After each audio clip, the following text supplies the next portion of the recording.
Dhe ju duhet më konë shumë të kujdesshëm me thonë, muslimanët e Maqedonisë e pritën imamin e Çavës, jo shqiptar. Se tani ne po ndahemi, se kombi musliman ka të drejtat e vet, edhe pse kombi musliman nuk ka bë organizim vetin, sikur që e kanë bërë një organizim shqiptar dhe janë të përcaktuar me Kushtetutën e Republikës së Maqedonisë si bashkësi etnike. E kanë përcaktuar me marrëveshjen e Ohrit, bashkësi etnike.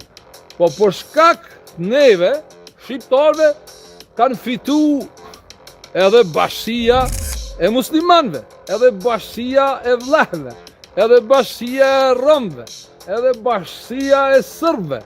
Prandaj edhe ju si musliman i keni të drejta të njëjta, si kom musliman dhe ju jeni shumicë.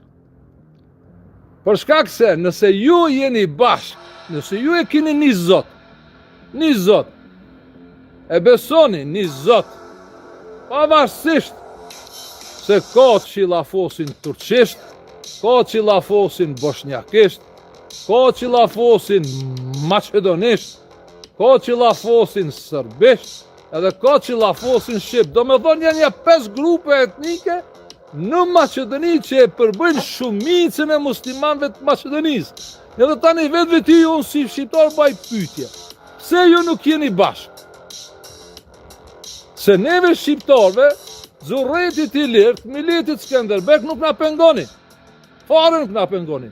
Prandaj unë habitem se ju na liftoni.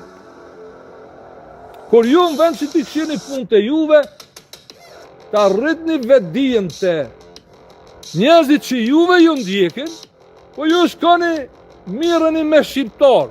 E sekretari. E diasporës shqiptare për Maqedoninë. Me kryetarin bashkë. Na keni shpall luftë prej qeverisë neve shqiptare. Sikur ishte rasti i funit me Abdul Fetahin, i keni shpall luftë gostivarit me Abdul Xhelilin, i keni shpall luftë me Abdul Latifin. Të gjithë këto janë kombit musliman dhe këto kanë të drejtën e tyre, po jo më na shpall luftë neve, vëlla. Kjo është e vërteta e hidhur për Maqedonisë.